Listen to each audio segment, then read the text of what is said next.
Welcome everybody. I'll start kicking it off right now. My name is Steve Croce. I'm a product manager for our cloud databases offering at Rackspace. I'll explain what that is in a second. What we've got here is to talk about how we're offering HA Redis and HA MySQL on the same infrastructure at Rackspace, some of the architectural considerations and challenges we ran into.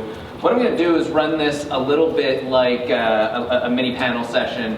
I've got a couple engineers here I'm going to introduce in a second. And the idea is, I have some, questions ready to go and some, graphics to walk you guys through the architecture. But the idea is I want you guys to ask questions. If there's anything you want to hear more about, if there's anything that, we need to dig into more, please feel free to ask. And then what I'm going to do, though, is I'm going to start off and kick it off with just a couple of intro slides about who we are, what we do, what the product is. And so I'll try and keep that, kind of short, 10-ish minutes, just to give you guys a quick intro, but then leave the bulk of the time to talk about the architecture and for you to be able to ask questions about, once again, how we've done what we've done. First of all, let's just, a very, very quick customer video and to explain, kind of the offering we've got and, kind of what we're looking to provide and what we want people to do. Here at Accentus, we process over 120 million transactions a month. That equates to about 50 transactions per second. With few rewards, you can accumulate those rewards and redeem them at any Shell locations that participates in our program. Moving to Redis is very easy for us. Rackspace and Object Rocket made it like a plug and play where we can create instances on the fly and test it really quickly. The licensing is based on the instance size of the data itself, and so it allows us to scale horizontally, vertically, whatever, and still maintain the costs. We've had problems with other vendors in the past where it would just go down and we would try to go get support and they would be like, I don't know. The support that we get through Object Rocket, Redis at Rackspace was the same fanatical support that we get with our infrastructure support and application support. Having great partners like Object Rocket, Rackspace to manage that for us, it helps us sleep better at night. We don't have to worry about it. We know that there are people there that if there is a problem, that they'll take care of it. All right, so once again, I wanted to show you that, give you an idea of what kind of what we're aiming to offer. We want the service to just be very easy, very straightforward, but also we want to be able to have people there to support it. Quick intro: anybody not familiar with Rackspace? One of the largest managed cloud providers. We've been at this for a while. We operate globally. We not only support our own cloud, we have dedicated gear, we have cloud gear, we offer private cloud, but also we provide support on other people's clouds as well. But in addition to just being a hosting company, we also develop a lot of code ourselves. Much of it makes the community in the form of OpenStack. We are one of the founders of OpenStack, and so that's an area that, once again, we use a lot of OpenStack technologies, but also we do a lot of development as well, in addition to the hosting services as well as the fanatical support that we offer. So our group, Data Stores, is made up of some of the previous Rackspace technologies, but also a company by the name of Object Rocket. We offer services, high level of support services and hosting services for various databases. We have relational offerings. So today we'll talk a little bit about MySQL, Maria, and Percona, what we offer there, as well as Redis. We also offer hosting on MongoDB for Elasticsearch, or just Elastic, Cassandra, Hadoop, and Spark. And really, once again, the focus on is to be entirely developer focused. All you need to know is how to use the database. We want to be able to manage that, make it performant, make it easy, make it scalable for you up front. So the two products today we're going to dig into the architecture for are our cloud databases offering, which is, once again, MySQL. We offer MySQL, Percona, MariaDB.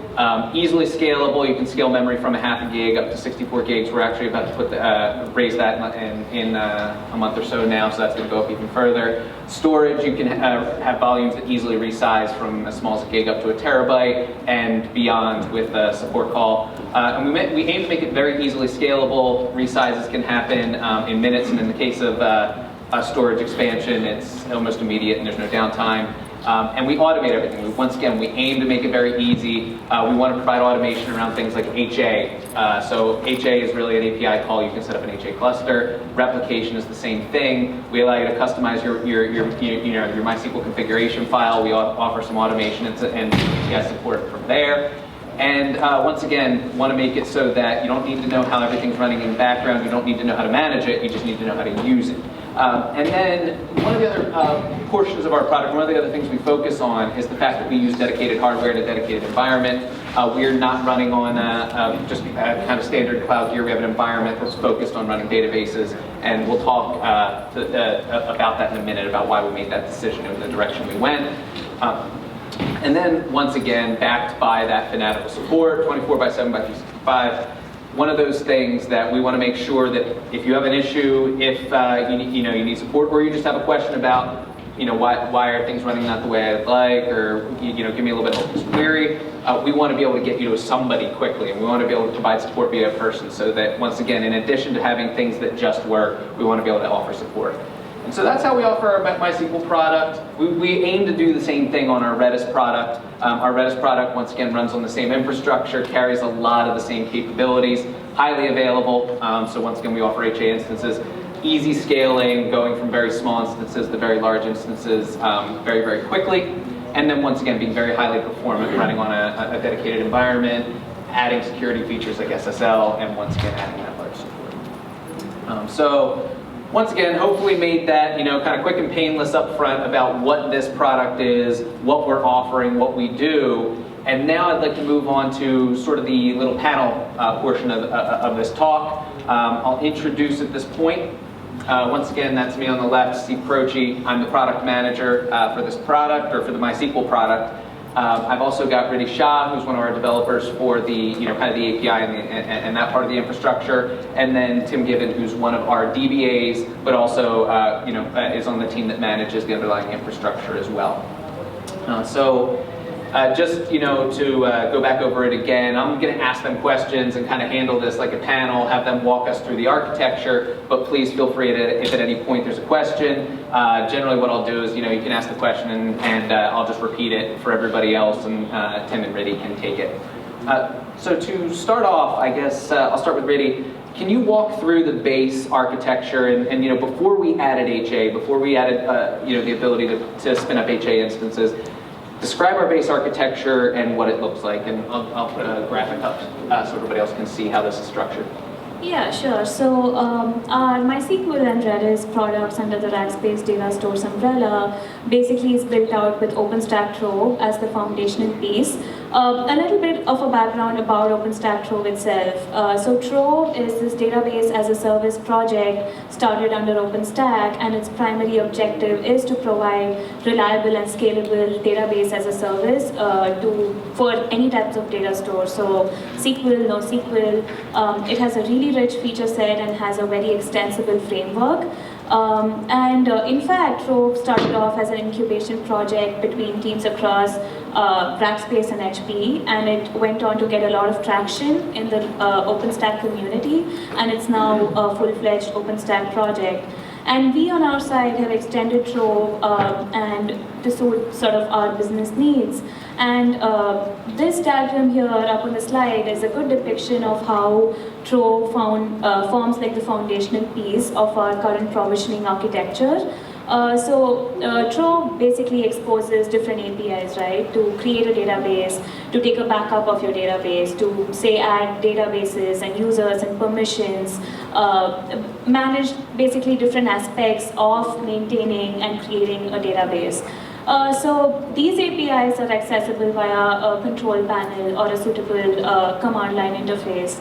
Now, Trove in itself has different modules to say accept these requests, pre-process them, pass them on to another module to basically do the core orchestration around each action, perform all the subtasks required for each action. And it has this InfraDB, which is also MySQL in fact, to kind of maintain the relevant metadata around each action. But in terms of resources, Trove has the capability to interact with these other components, namely Cinder and Nova. So for example, and Cinder and Nova are in fact OpenStack projects themselves. So Trove interacts with Cinder for volume management, so it gets a chunk for your database instance from SAN, and this orchestration is done via Cinder, managed by Cinder, and Trove just shoots a API call to interact with Cinder. And the same for compute resources. Trove interacts with Nova to get the actual host on which your database server is going to be spun up on. So that's kind of a gist of the overall architecture that we have and how Trove kind of forms the foundation or the central piece in it. Cool. And just kind of a quick follow-on to that, you know, we look at the architecture, and even before adding components like HA, where did we have to extend Trove? And, you know, we kind of tried to highlight in the piece where we just took, you know, kind of stock OpenStack components and where we added our own modifications and expansions. Where did we have to, you know, expand Trove to kind of support either Rackspace-specific things or things that are particular to our offering? Yeah, so to give you like 2 examples, right? So one is, the good part about using Nova is that it has extensible compute drivers, it has pluggable compute drivers. So on our end, we ended up using a OpenVZ driver. So we actually spin up our database servers on containers. So that was one customization per se that we did. And apart from that, we wanted our customers to have the ability to kind of see the health and keep a tab on the health of their database instance. For example, keep a tab on their volume, disk consumption, CPU, MySQL metrics, etc. And for that purpose, we installed this custom agent within the container, the monitoring agent, which reports to the cloud monitoring module, which is within the Rackspace stack itself. So that's just 2 examples of how we've kind of extended things to suit and basically add to our current Trove architecture. So at this point, I'll ask a question to Tim.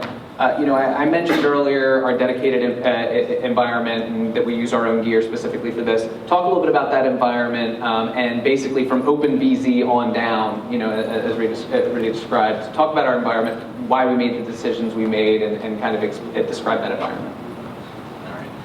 Part of the beauty is, as Rita had mentioned before, just using Nova for doing a lot of stuff. So it allows us, between that and Cinder, we're allowed to we can just use commodity hardware for a lot of items that we're doing. So you're talking Dell R720s, HP gear, stuff that everybody here probably has experience with in some kind of manner in your own DCs and such. The big thing that starts to come into play between like what we're doing also is we're able to take that hardware now and target completely the tuning and everything right for database. So even on the stand side and everything, the things that we're doing is going to be completely database targeted. So also this allows us to get away from the items sort of like if we were say use like an EBS backend or a cloud block storage backend, which is built to be more general purpose for the different variety that a customer might want to do. We can take our SAN, leave it completely isolated. We ensure that we've got the durability and everything taken care of there with network rate across that, and just that now target everything there back to the database connection to reduce latency, because obviously anybody that may dev or anything, latency in your queries or any additional latency that the hardware is adding, we all are not very happy about. So now, also originally, a lot of this infrastructure was designed around the standalone customer, the guy with just a single instance. He didn't have replication yet, he didn't have a lot of it, so that made us put additional facets into things for durability purposes there. We wanted that customer to feel just as safe as the customer that had the HA solutions going in cloud and such. And the containers definitely came into play a lot on that, where I've seen a lot with VMs and such, where you're now much more tightly restricted down to the memory resources of it, while you've also got the overhead that the VMs have here. While something like a container, you're more just in almost like a true environment where with quotas. So we have the ability for, if there's a little bit of overflow, it can overflow a little bit into the host resources, try to request a little bit more than what it's got available to it. Now, I don't have as much issues of having to worry about segfault, going into a database corruption situation or anything of that nature, because I don't ever get MySQL to that stage where it just crashes and my data is in a bad state. So these kind of things definitely let us down the container route. And I can say in the last couple of years, I've maybe seen only a handful ever corruption. So it definitely showed up in that situation, where on the VM side of it, especially when I started seeing some solutions showed up, no swap by default and such, when they crashed, it was a bad day, you know. I can get tired of doing InnoDB force recovery after a while on those ones. But let's see. Then like the OpenBZ also, perfect choice of that. It was definitely at the time that we picked it was the most secure option, the more stable, and it also gave us a lot of options for like rate limiting and everything else. So the whole IO limiting and such to try to isolate each container away from each other. Then with the HA stuff coming on top of all of this, it was something nice because we knew that we would eventually want to have multiple data stores. It's part of the beauty of one, we're using Trove, which Trove can do the multiple data stores, but then also our customer base. Let's give as much variety as we can. We're trying to give options. So not only were we wanted to be able to get an HA solution out there, but we wanted an HA solution that was flexible enough to then go into these other data stores and still be able to accomplish the task at hand without having to have drastically different infrastructures per data store. So the use of more items just like HA proxy and such started to come into play at that point. The load balancer front end with HA proxy on it, items like keep alive, and then the real things that start to change up are the items like the managers and such, the managers for failover processes for your different data stores. Let's get into that point a little bit. So as we take this, so this is the base kind of Trove architecture. We made some modifications to kind of support MySQL and support some Rackspace specifics, but also to add support for Redis as well, which is supported on stock Trove. So as we moved to HA, we had to architect an HA solution that would once again would provide support for a large number of our customers, but also would also be able to run Redis in the same environment. So, Reddy, can you talk about first the architecture that we landed on for MySQL and why we made the decisions we did and how we ended up with that architecture? Yeah, so just an overview first of the HA MySQL architecture. So basically a single HA MySQL instance has on the front end 2 load balancer nodes and on the back end database nodes. Now the database nodes are running a master-slave replication setup in a summarizing fashion. So you can have from 1 to a number of replicas and we can limit it on our end and it's configurable. So basically, on the front, we have load balancers which are running HA proxy and managed by keep alive D in an active passive fashion. And the good part, so for the HA setup, where the HA factor comes in, we use MySQL MHA for automated failover and slave promotion. And this MHA manager process lives on the HA proxy master node. So very conveniently it got like a home to live on and monitor the master MySQL process. So the whole HA MySQL setup also has a good security aspect to it where you can restrict the IPs that can get access to your HA setup. So we added access control list for this purpose. And the good part about our HA setup is that it not only its objective is not only to minimize downtime for customers, but also customers could use it to kind of get a performance gain by splitting out their reads and writes. So depending on the port you use to connect to your HA setup, you can just direct your reads to go to the replicas, and your writes and reads are can still be directed to the master.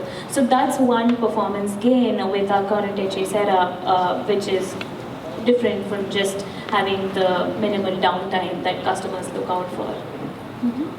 And so, Tim, in terms of this architecture, talk about the replication we used, the decisions we made at the MySQL level, just to, in the Maria and Percona level, to kind of make sure we chose the right level and right type of replication, but also describe why MHA and why that was the decision we went with, given there are other solutions out there. There's Galera, there's Triple N, there's some others. Always fun conversations. From the replication level, I mean, MySQL replication is MySQL replication at the end of the day. Now, some decisions, I would almost say, you could say we were somewhat lucky in timing as well with features that were coming out with 5.6 and also Maria 10 that we could take advantage of, like GTIDs and everything. We went with that one by default on our stuff. The beauty that it provides us, accounting for the transactions on both sides. We can see more of the state of the slave, also the slave recovery situations, things like that. We're so hands-on with our customers and everybody, trying to take care of everybody as much as possible. So the more fail-safes I can put in place, the better off I'm going to be. And then also, additionally, in that same kind of manner, going the route of, we actually went semi-sync by default, taking advantage of both our network and everything that we've got set up, but also, whenever we have like a failover situation of that nature, if I can ensure that the everything made to the slave, then I have more options I can take care of on the master side if I need to kill the master for any kind of reason. And that, I'm ensuring that everything made out. And that the slave had everything. So at the end of the day, my slaves are almost more durable than my master, which I don't really mind. I actually like that in a lot of ways because that also helps us with other situations that we might want to do. Resizes and everything else, situation-wise. Then MHA definitely, there was lots of options out there. How many of you guys messed around with I guess failover situations with MySQL with like the different agents and such? I mean, there's a good variety of them out there, different options. You got your DRBD, there's you have stuff like MMM, you have the Percona replication manager. We even looked at the possibility of shared volume on our SAN. Galera is a fun one that's now out and everything. So each variety, each one has a different way they're sort of targeting it. But we had two different items that showed up to us at the time as the request from our customer. You had the combination of not just your failover and everything, but we also had the read pools that the customers wanted. So at the end of the day, replication was going to be showing up in some kind of manner. So DRBD would have added a little bit more complexity for the quantity of instances that we were talking about. And also the potential issue of how bad things can get with split brain in that situation. The file level system corruption and things that were going on. It was sort of a headache that we didn't need to deal with. Also, you're dealing with an active passive anyway, so you have to spin up the master on the other side, warm the buffer pool. You're not really online yet. I'd rather have an online slave if I can possibly deal with it. Then now the shared volume, you're starting to fall into a similar situation. I'm having to start the master up. I still could use something like 5.6 has, I could load the buffer pool and things. What's the state of the dump at the end of the if the master just crashed on the other side, I don't know though. So there's certain spots in there where if I don't need to go that route, at the time I was sort of preferred not to. Then coming back to the other ones, a lot of them were sort of targeting the same kind of solution at this point. Now it's more of a manager targeting a replication set, doing the automated of the failover. MHA, definitely, I would say it's a little bit more mature. It's the more widely used out of the three that I see. Also, the part I liked definitely was its ability to capture more of the data. So it can capture the binary logs from the master if it's still available to see them, sync those across, also checking across the slaves a little bit more to try to sync the content. These features were big to us when we were looking at this. So. Thanks.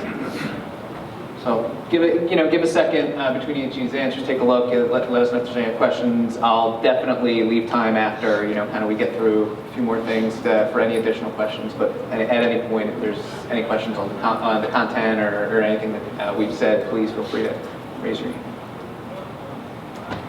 Okay, so in addition, so that was the MySQL architecture. Reddy, can you describe kind of the Redis HA architecture and kind of talk through some of the slight differences between it and the MySQL and kind of where we use things in common and where we don't? Yeah, so actually if you look at the diagram, it seems very similar to the HA MySQL setup as well. So that's a good part about our infrastructure, that we could like provision Redis, HA Redis and HA MySQL and with very minimal tweaks. So for example, in an HA Redis setup, there's again two front-end load balancer nodes. There are the back-end database nodes. In this case, there's just one single master, single slave. The front-end load balancer nodes are again running HA proxy, managed by keep-alive-d in an active-passive fashion, and the whole setup has the security aspect by restricting IPs via access control lists. In this case, there's a single port that you access both your master and slave on. But just the only difference in case of HA Redis, or the primary difference, is the automated failover and the slave promotion. In this case, it's done by sentinels. So the sentinel processes, depending on how the quorum turns out, the slave promotion, the master is decided, okay, this master is down now, I need to fail over. So that's like the MHA counterpart. Sentinel is like the MHA equivalent in case of a HA Redis setup. But so that's kind of an overview that how our infrastructure was very easily tweakable to actually provision two different types of data stores in an HA manner. And so I know, Tim, before we asked about why MHA and why not MHA, given that decision's, kind of already made up, given that Sentinel's part of Redis, what other, kind of considerations did we have at the either the infrastructure level that were slightly different than MySQL, and potentially the answer is none, but what else did we have to think about for HA Redis? A big part of it came back to the fact that the different agents completely work in different ways, the different management processes. Sentinel is a built-in item, more or less, for Redis, specifically targeted at MHA, open source item that we're adding to the MySQL stack. But the MHA agents built run as singular process. It's not built with HA by default, so we had to HA that ourselves. Also, it's not daemonized by default, and it stops after any kind of restart. So there were things that, for us, we had to be able to handle in that kind of situation. Because, like, say we're just doing a resize of multiple instances, we're going to be failing over during the resize. So all of a sudden, I've got this MHA process that just stopped on me. I've got to follow up with restarts, reconfigure it. So those were some things that came in there. Where Sentinel, it's a more monolithic, designed for handling multiple clusters. So, and also it had to live on 3 different nodes of its own. So while you got MHA that can live here inside the HA proxy containers, Sentinel is a whole new infrastructure item that's going on into those cabs that can sit here and monitor everything Redis. So. Cool. All right, so now that we kind of rolled through the general architecture of the two, I'll kick it back to you, Reddy. Can you describe kind of what we added to that Trove stack to kind of make these two architectures or these two designs kind of fit into our Trove environment? Yeah, so we did a lot of extensions to our base architecture, which could just provision single instances to accommodate HA, right? So, for example, we had to add this additional piece within Trove that could now provision load balancer nodes. So these are again Nova containers, but they have a different service stack running in them. They have keep-alive-d, they have like HA proxy, and depending on MySQL or Redis, they have MHA running on them. So apart from that, we had custom agents that, of course, we had to have a different custom agent that ran on the load balancer node, and this was different when compared to the custom agent that ran on, say, database nodes. So that was the additional piece that we had to factor in. Apart from that, if you're aware of the Trove architecture, there's a Trove conductor piece, but basically what this does is receive communication from the containers, and we had to have something equivalent in Trove to kind of handle that communication, the communication from the load balancer nodes into Trove, so that Trove can kind of get an idea of what the current state of the HA cluster is in. So yeah, we had to like tweak a lot of things around to accommodate HA, and even to add to that, in fact, for failover, MHA does this failovers, which is the master and slaves, but there had to be this additional extension we had to add in Trove for it to interpret and kind of record that failover and understand that the failover happened, and go that route. And the same for Redis. Sentinels did the failover, but there had to be something within Trove that understood that the failover happened and let Trove know about it so that it kind of records that relevant information. So yeah, we had to kind of refactor and add in a lot of additional pieces to accommodate the HA infrastructure. So that same question, kind of, over to Tim, as we added these components, was it really just the entire, same hardware and networking stack to be able to accomplish this, or did we have to make any changes to our environment to make sure we could accommodate HA and make sure it was performing, stable, et cetera? Definitely on that, from the fact that when we were doing the standalone and everything, originally we designed everything, we put our own firewalls in front of everything. We were sitting here isolating stuff down to specifically what we needed. Once we put the load balancers in front, then we also gave the flexibility for the customers to do their own do some additional firewalls at that point. So we put more of the firewall on the load balancer side for those instances instead of trying to double firewalling everything on such. So that also opened us up a bit of less of a bottleneck at the firewall, opened up the throughput a little bit more on that. So. And did you make any kind of networking changes, anything on the load balancers, just to kind of make sure that we, once again, that since everything is now going through, load balancer, what do we do there to make sure that we were able to, once again, not create a bottleneck on the way to the database?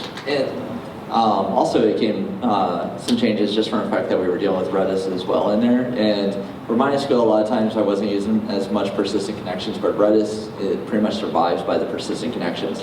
So within HA proxy and those, now I have to compensate for that higher level as well of just constant connections going on all the time. Redis is also not very tolerant to the latency, any kind of latency at all on it, because it's very serial as it's doing stuff. It's super fast, but it's on a single CPU the entire time until it does one of its dump processes on the back end.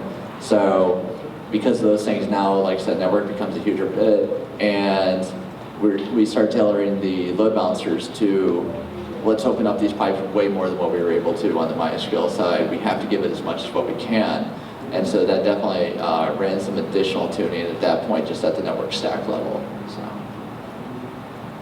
So that's pretty much the kind of the high level infrastructure, kind of the decisions we made, the architecture. I can keep kind of rattling through some of the questions to kind of roll through some of the decisions we made and challenges we ran into. But I want to open it up and at least pause for a second. Are there any questions out there for Tim, Riddy, or myself? Anything about the architecture? There's an extra raffle in it for you. Yeah, go ahead. Right there. So, are you using Redis as a DB or just for caching? Redis, what we're using there is a DB. It's a SaaS offering for Redis out to the customer.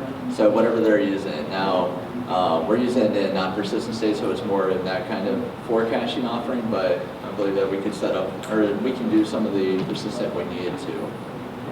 And so the question was, I'll repeat them all so that they can get them on the audio, was, are we using Redis as a cache or a DB? And generally, it's a service offering for our customers. So anything, however our customer wants to use it, we just provision it and set it up for them. They can link the two together if they'd like, but pretty much it's Redis as a service and MySQL as a service. A lot of the offerings, that's something that also comes up to play, is we try to provide as much of the configurability as we can to that instance, so it allows like you said, it's one of the difficulties of we don't know what the customer data in the application is going to be trying to use it for, so we need to give them as much as we can, and then get our support behind it to try to talk them through and help make sure they're using it in the most optimal way.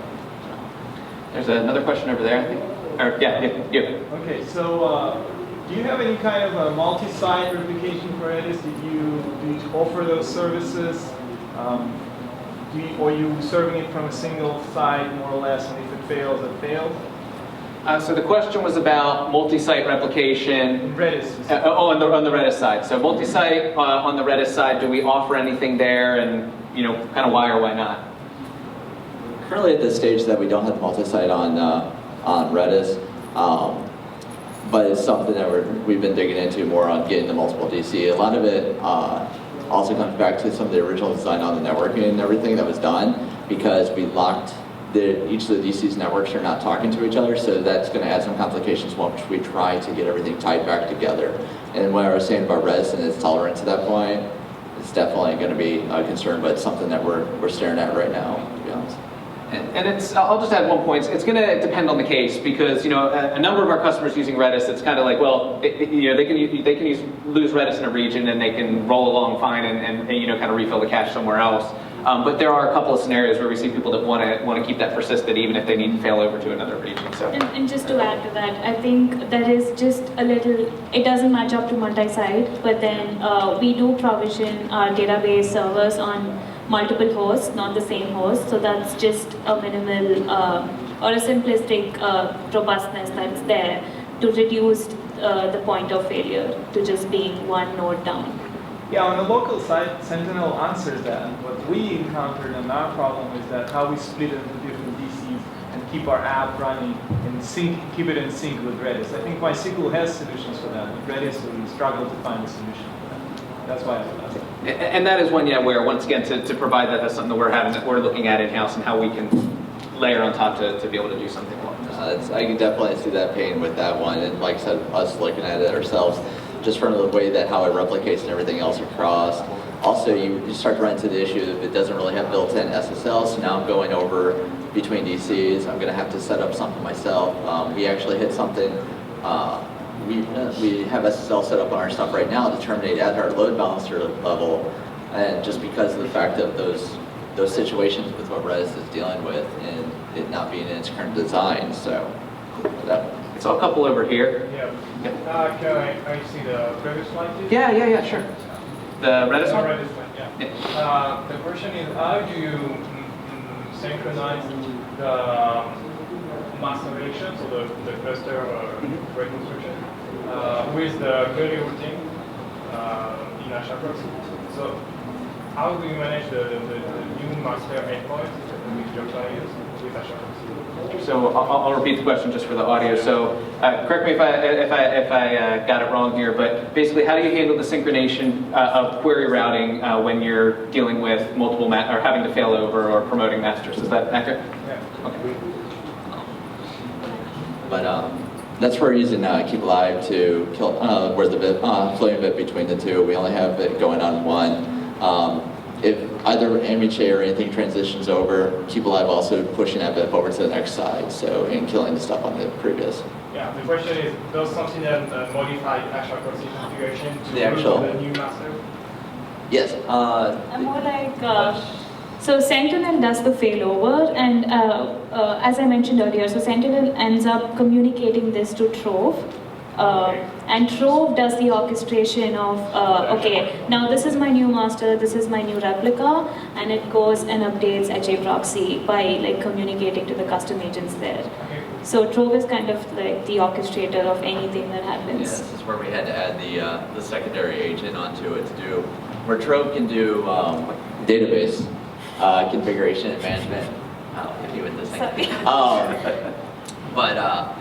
But now you have, it's good with the database side and everything, but now all of a sudden we have a configuration management of a totally different container type where nobody's going to help us get everything out the door and everything, but once we get internally into the containers, that's where we had to be able to control, and that's where we set up some the new agent now just to take care of like these kind of solutions.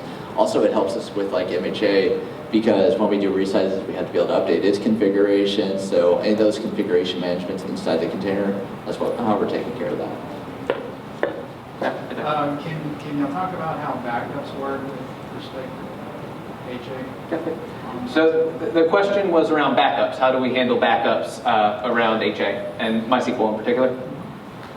Yeah, so for HA backups, just so that we do not like turn down the master or at least increase the load on the master, we end up taking backups from the replica instance. So this becomes very critical because at least it becomes critical to have monitoring around your replica instance to make sure it's kind of in sync with the master, because your backups are, if it's scheduled backups, you're going to be taking backups from your replica instance just so that your master is not like is operational and available to reduce the load.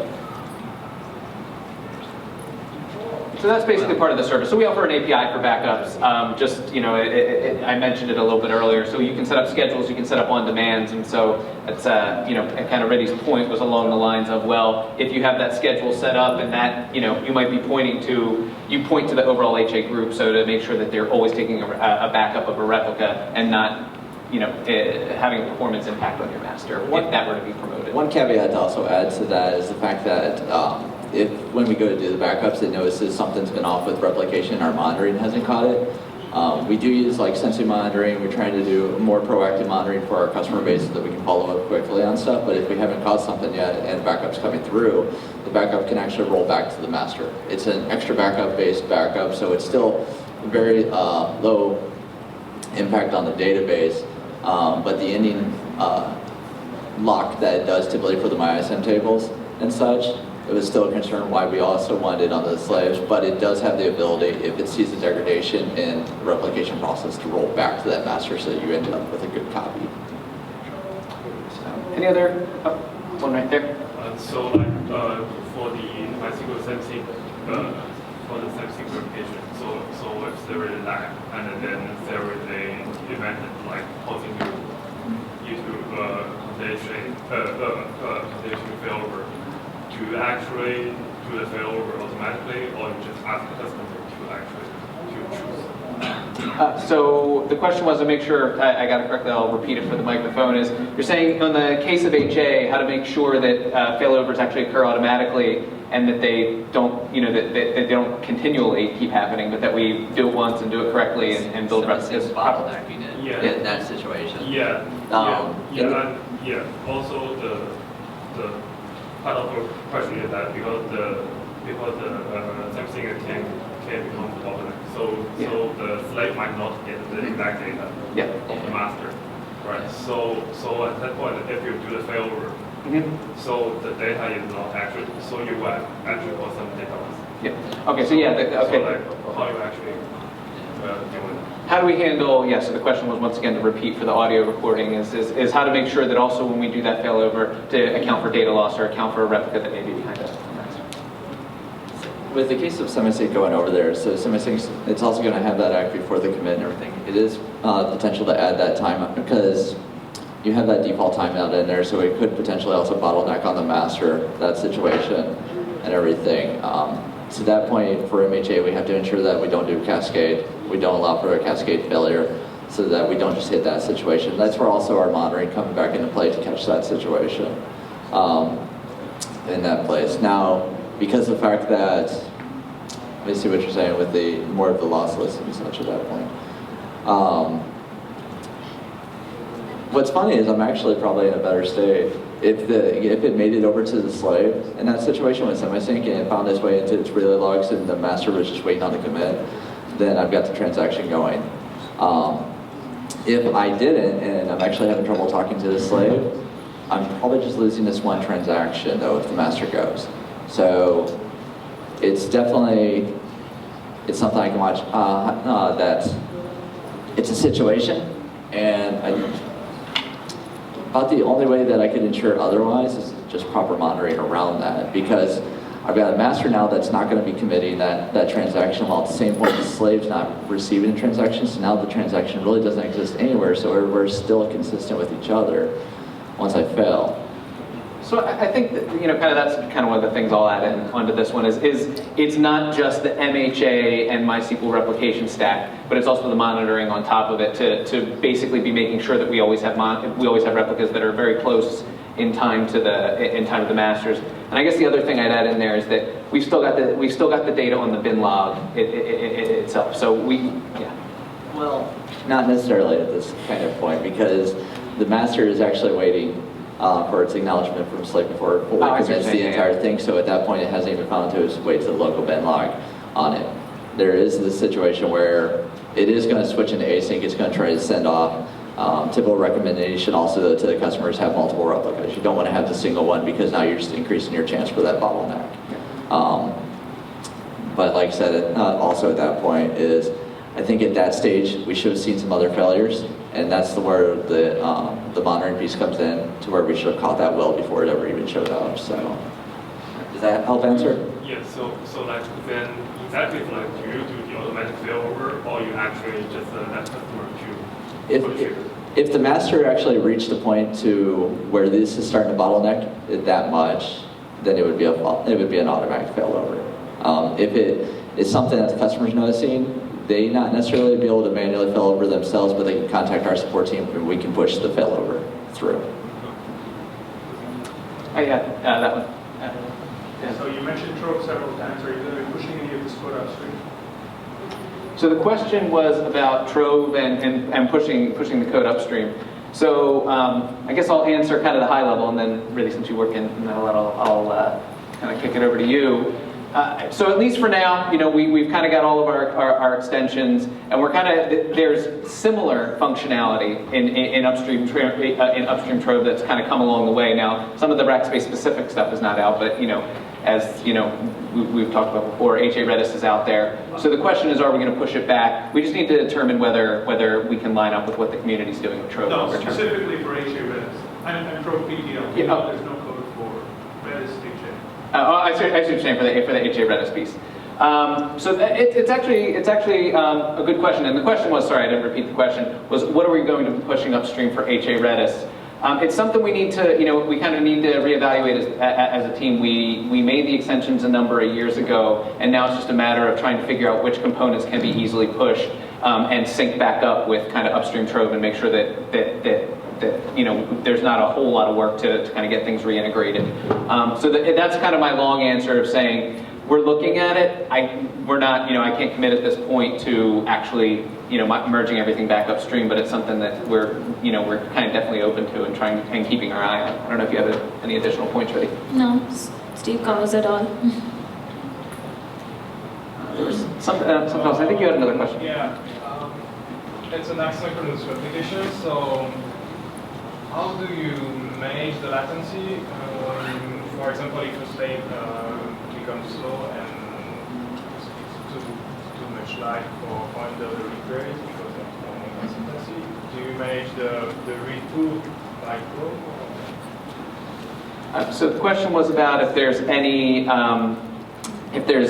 latency, how do we if the replica gets too far behind the master, how do we manage the read pool, or do we do something to kind of give it a buffer to catch up? Is that the question? Yeah, the question is, do you have a read pool, so several steps? If one goes too slow for consistent, right?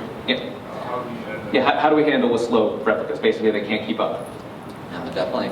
We try to default onto any of our HA instances always to replicas because of the specific situation, or be able to go more to where in the future be able to, we don't want to get bottlenecked by that single guy. It could have been something else that's going on that host. I'm seeing like just something, as much as we're trying to watch for anything, the noisy neighbors and isolate them as much as possible, you've still got the network that I've seen where if somebody just had a gigantic throughput come through there or something that finally started causing a little bit of an impact. But, or just old hardware starts to age, something of that situation. So the second one on that. Now we do try to use TC rules and such around our different connections between the different instances to keep them trapped also within each other, to isolate, provide that available space and everything for each of the instances so we don't hit it. But the multiple slave pools is usually the route I go, because I can't foresee everything. But if I can spread it out, I ensure that, and since I'm only waiting on one acknowledgement back, let's add to the chances that I'm not going to have this, and then the monitoring to catch up so that our support teams can quickly catch that other situation and get it eliminated. Yeah, just to add to that, I think to answer your question, I think the best way you got to be proactive when you're coming up with an HA setup in terms of monitoring. It goes hand in hand, in my opinion. So to your question that if replicas are falling behind and all these read requests are going to the replicas, I'm not going to be getting my data. We need proactive monitoring to make sure that doesn't happen. And right now, to answer your question, there's nothing automatic, per se that will, you'll just get that your data is not found or something. There's nothing automatic that our orchestration does to kind of redirect if the data is not found. So do you disable MySQL loading file on the master? Actually, load-in file for the client side, yes, is disabled. Load-in file for the direct server, it's there. It just everything trapped within that container at least. Like I said, storage rooted inside that, and there's not much. Yeah, I've had some fun with that one myself. Yeah, we disabled it on our end. Yeah, no, it's a fun conversation with that one too, because I definitely that route was the first one that I wanted to hop to, so I understand that one. Cool, so time is up. I just got the flag from the back. Thank you everybody for your questions. I appreciate you coming out. Thanks for talking to the team. And just for anybody who got one of these tickets and came in late, this is a raffle at the Rackspace booth. There's a big, massive Ghostbusters Lego set that we're giving away. So just write your name and contact info on this, and we'll stop by the Rackspace booth. So thank you all for your time. Appreciate it.